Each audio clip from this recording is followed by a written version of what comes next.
Alejandro Magno es uno de los hombres más admirados de todos los tiempos, un símbolo de valentía, audacia y fortaleza. Por sus grandes hazañas es un héroe para muchos. Nadie pudo vencerle nunca. Solo hubo una persona que consiguió destruirle: él mismo.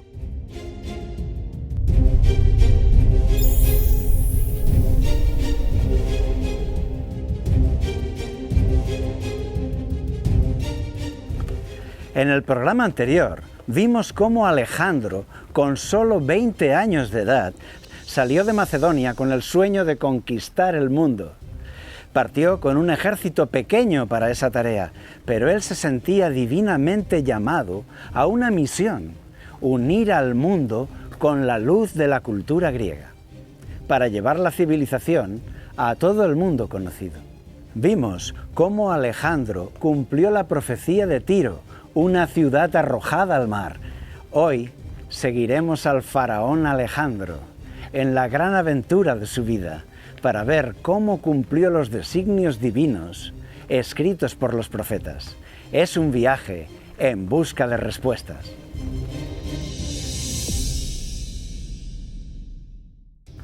Egipto estaba sometido por el imperio persa, que les gobernaba con mano dura. Hubo varias rebeliones egipcias que fueron reprimidas con dureza y crueldad. Entonces llegó Alejandro y fue visto como un libertador. Su actitud más tolerante y abierta fue muy celebrada por los egipcios. Egipto se entregó y le abrió las puertas. Le dieron la bienvenida como a un libertador divinamente enviado para librarles del dominio persa.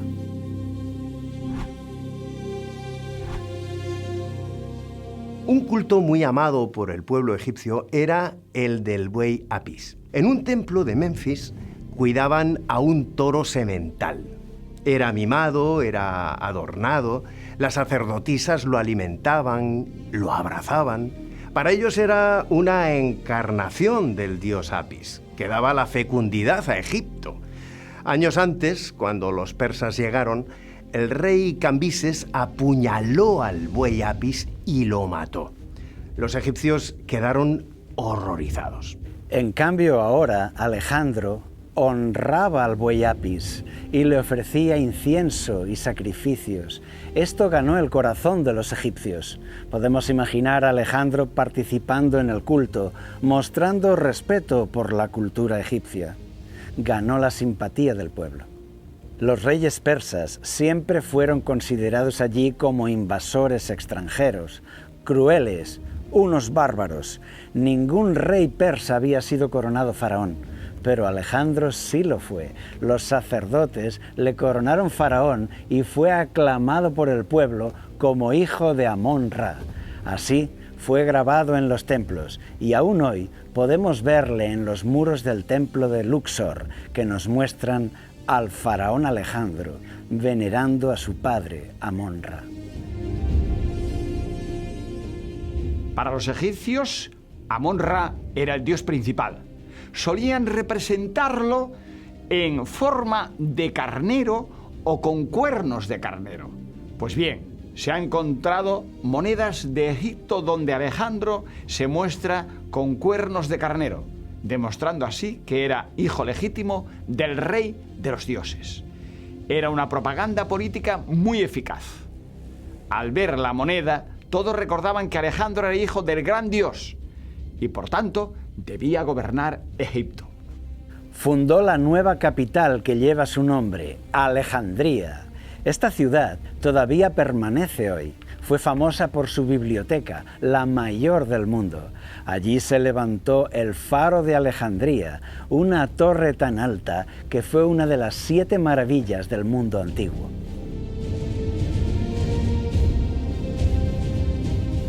En el libro de Daniel, el profeta, estaba escrito: Daniel capítulo 2 nos muestra que los 4 imperios se sucederían uno tras otro: Babilonia, Medo-Persia, Grecia y Roma, representados por los 4 metales de una gran estatua: oro, plata, bronce y hierro. Esto lo vimos con detalle en el episodio 39 de esta serie. Aquí Alejandro es importante porque él fundó el imperio griego helenístico, el reino de bronce. Luego llegó Roma. Su ejército era conocido como las legiones de hierro, y ese es el metal que le asigna la profecía, el hierro.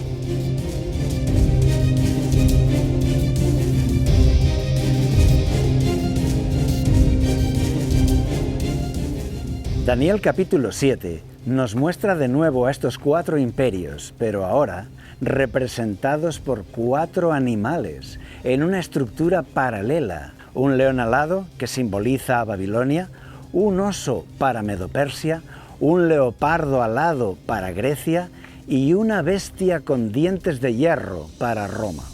Pero atención a los detalles que describe la profecía, porque son datos muy reveladores. El león es el rey de los animales, así como el oro era el rey de los metales, porque Babilonia tuvo un mayor esplendor.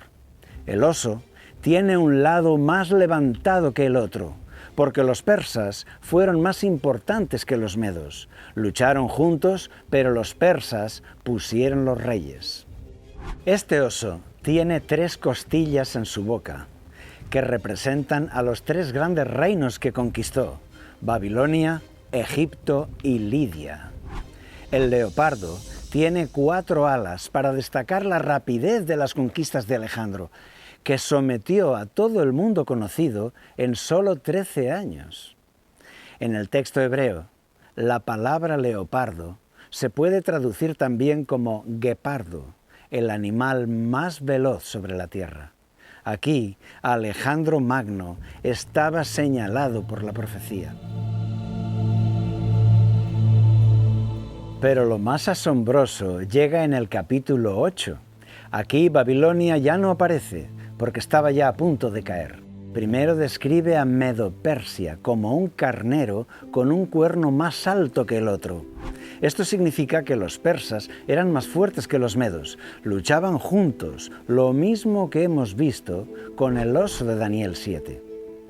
De occidente llega volando un macho cabrío con un gran cuerno entre sus ojos. Aquí Grecia es llamada por su nombre, Grecia, y Alejandro le llaman el rey primero. El macho cabrío es el rey de Grecia, y el cuerno grande que tenía entre sus ojos es el rey primero. Resumiendo, las series proféticas de Daniel son paralelas.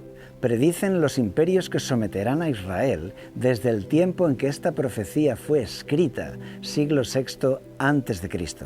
La profecía identifica claramente a Grecia y a Alejandro. ¿Cómo se cumplió todo esto en la historia? ¿Cómo pudo vencer a los persas cuando eran una fuerza militar muy superior a él?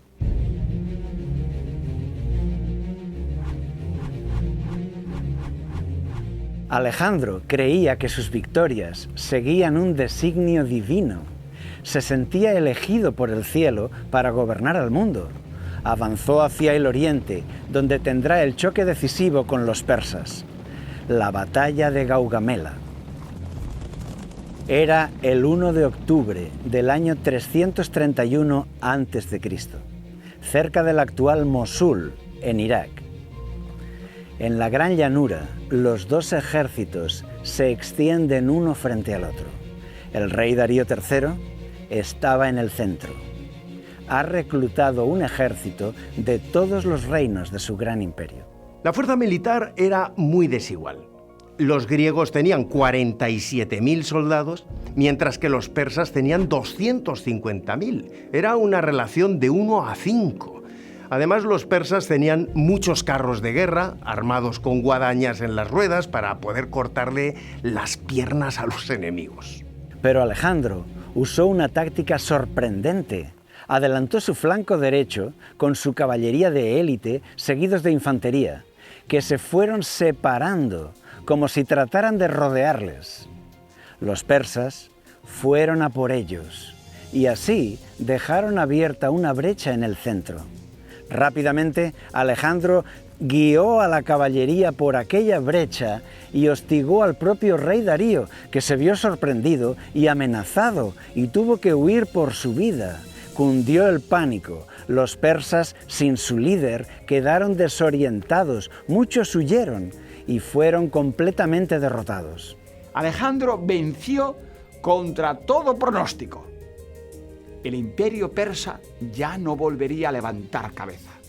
Los historiadores toman la batalla de Gaugamela como la fecha del fin del imperio persa. A partir de ahora, los griegos gobernarán el mundo durante 2 siglos, hasta la llegada del siguiente gran imperio, Roma. Volvemos al fascinante cuadro profético de Daniel. En la visión de Daniel 8, vimos que Grecia está identificada por su propio nombre, Grecia. El macho cabrío es el rey de Grecia, y el cuerno grande que tenía entre sus ojos es el rey primero. Bien, ya tenemos identificados a Grecia y a Alejandro. Ahora el gran cuerno es quebrado. Alejandro muere joven. El macho cabrío creció en gran manera, pero cuando estaba en su mayor fuerza, aquel gran cuerno fue quebrado y en su lugar salieron otros 4 cuernos notables. En cuanto al cuerno que fue quebrado y sucedieron 4 en su lugar, significa que 4 reinos se levantarán de esa nación. Y justo así se cumplió. A la muerte de Alejandro, su imperio fue repartido entre sus 4 generales, Casandro, Seleuco, Lisímaco y Ptolomeo. También en esto, Alejandro cumplió las profecías, en su vida y en su muerte. Con apenas 33 años, él murió estando en la cima de su poder, como aquel gran cuerno que fue roto y sucedido por 4. Ahora, el imperio griego tenía 4 cabezas, que ya estaban representadas en la visión de Daniel 7 por las 4 cabezas del guepardo.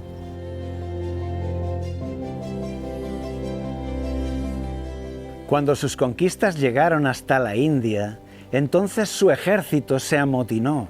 No querían ir más lejos, no querían continuar luchando en nuevos territorios. Ya estaban muy lejos de su casa, querían volver.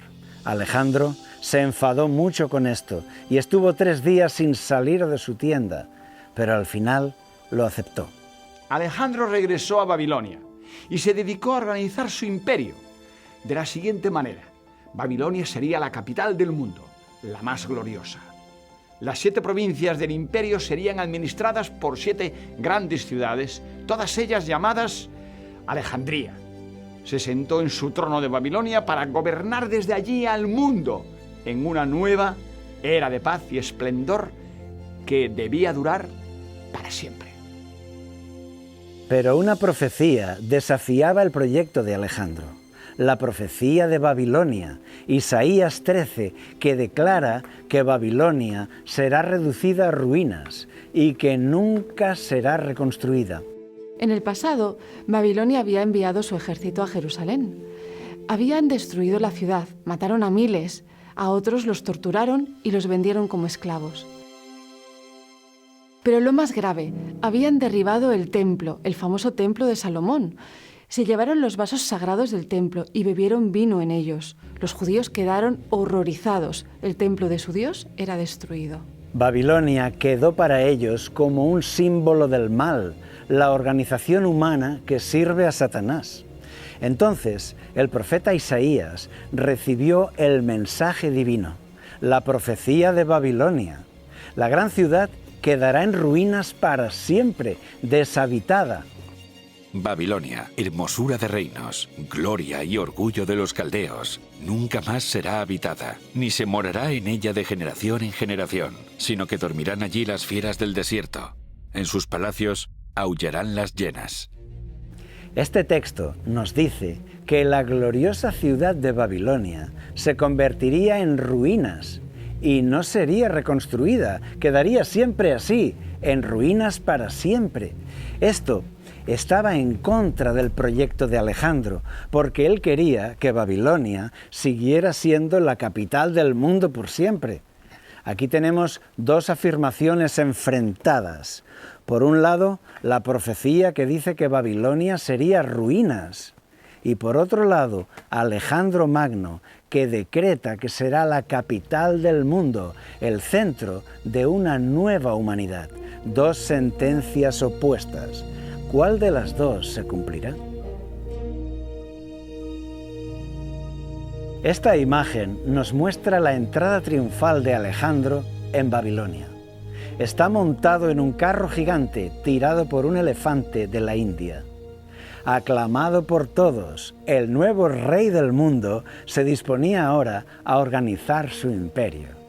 Pero antes de un año, Alejandro ya estaría muerto. Era dado a los excesos, las fiestas y borracheras que le debilitaron y cayó en unas fiebres que acabaron con él. A la muerte de Alejandro, 4 generales se dividieron el imperio. La ciudad de Babilonia comenzó a decaer, sufrió destrucción en varias guerras, hasta que Almanzor usó sus ruinas como cantera y se llevó los ladrillos para edificar una nueva ciudad, Bagdad. Así Babilonia quedó en un estado lamentable, siendo ruinas hasta el día de hoy.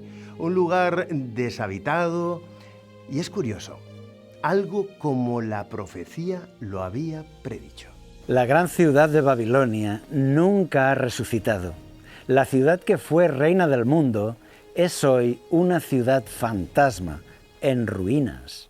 La profecía de Isaías se ha cumplido. Es lo que pasa con las profecías de la Biblia.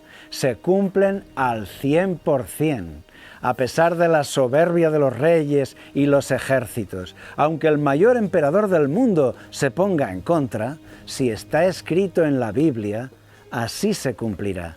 ¿Será algo sobrenatural? La Biblia afirma que sí.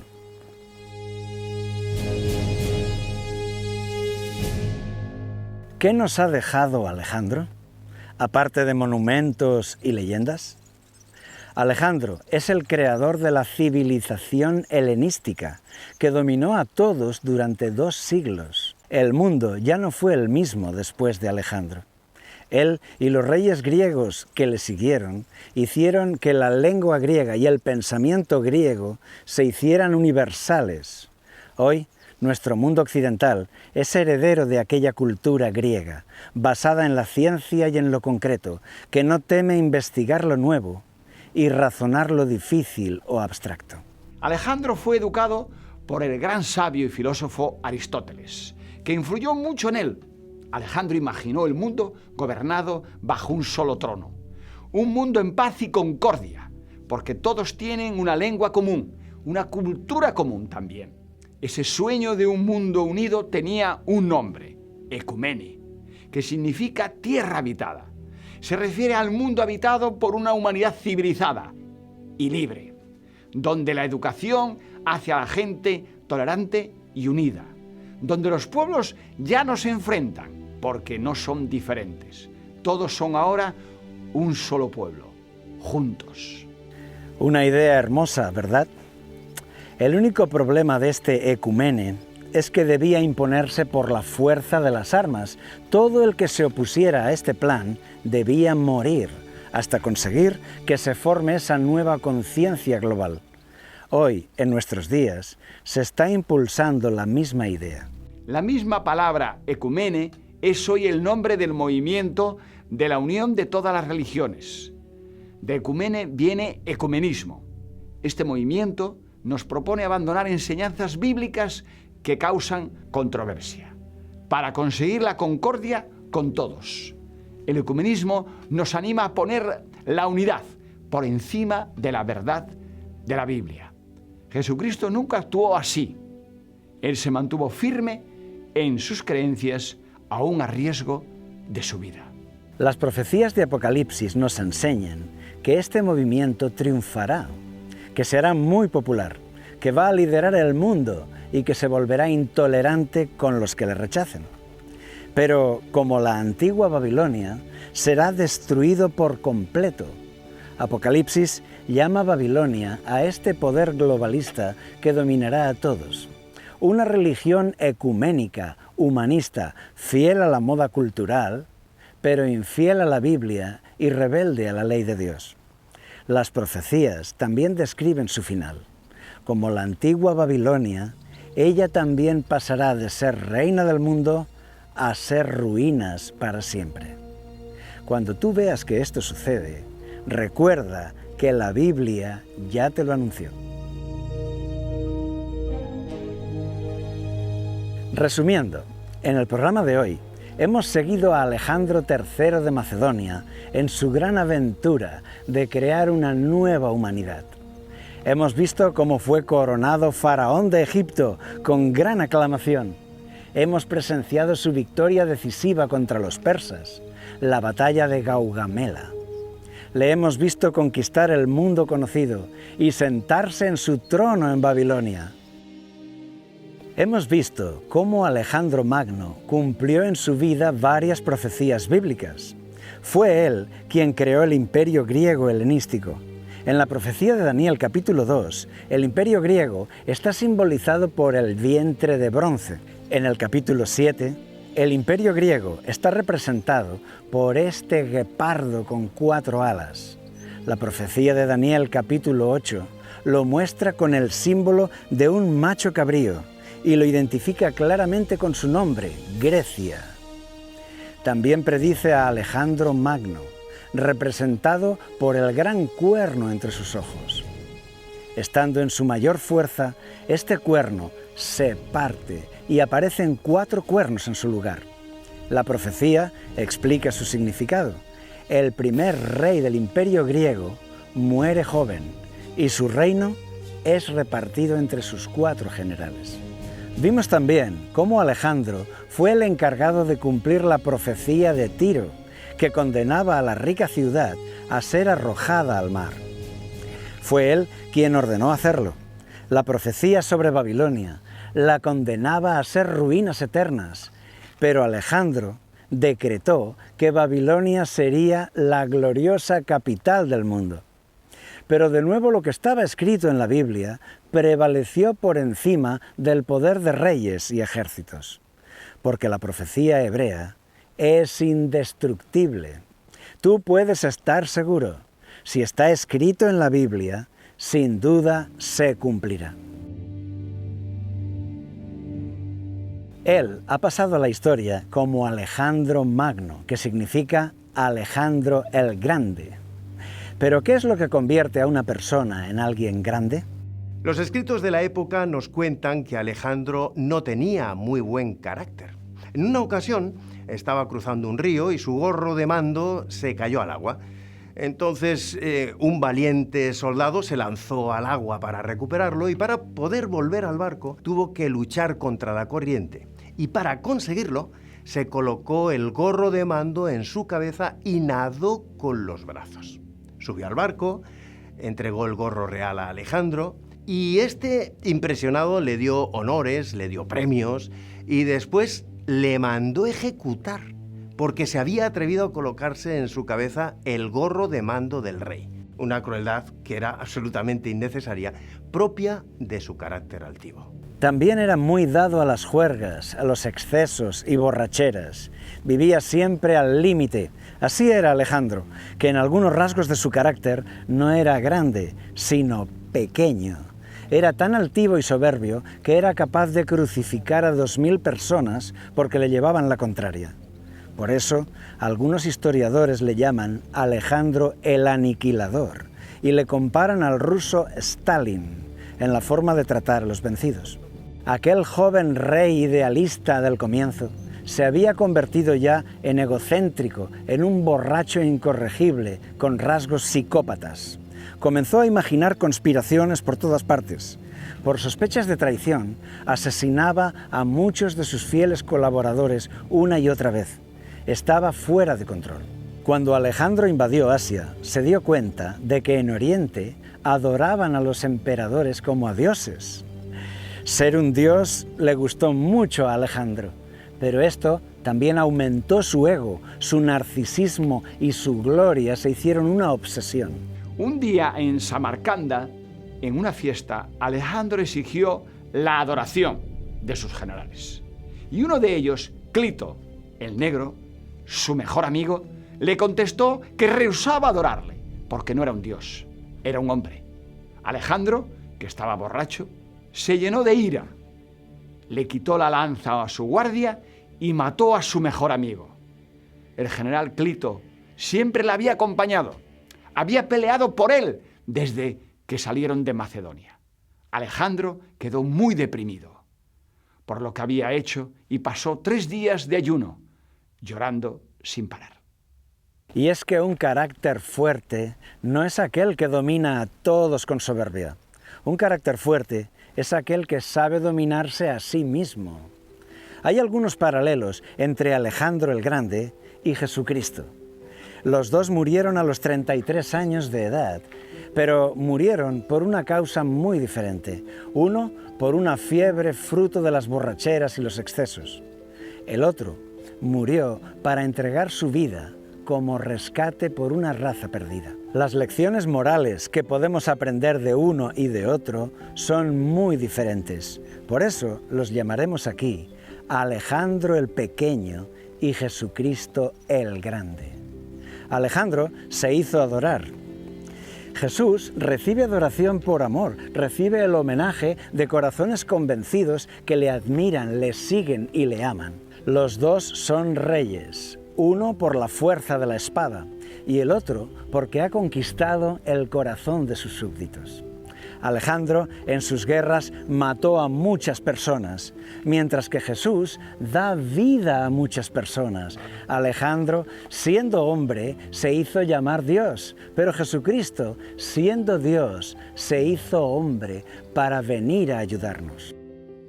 ¡Qué gran diferencia entre estos dos reyes! Porque Jesucristo, siendo grande, decidió hacerse pequeño para salvar a la raza humana. Por eso hoy te dejamos con esta frase: Alejandro el Pequeño, Jesucristo el Grande. No dejes pasar esta historia sin aprender una lección para tu propia alma. Elige bien al líder que te inspira. Elige bien al maestro que guíe tus decisiones, que ilumine tus pasos en esta vida.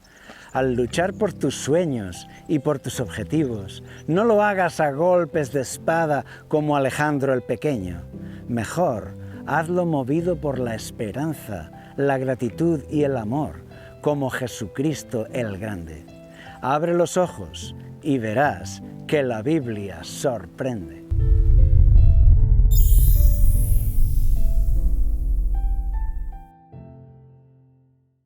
¿Quieres información actual? Suscríbete a nuestro canal. Para mayor difusión gratuita, danos un like y dale a la campanita.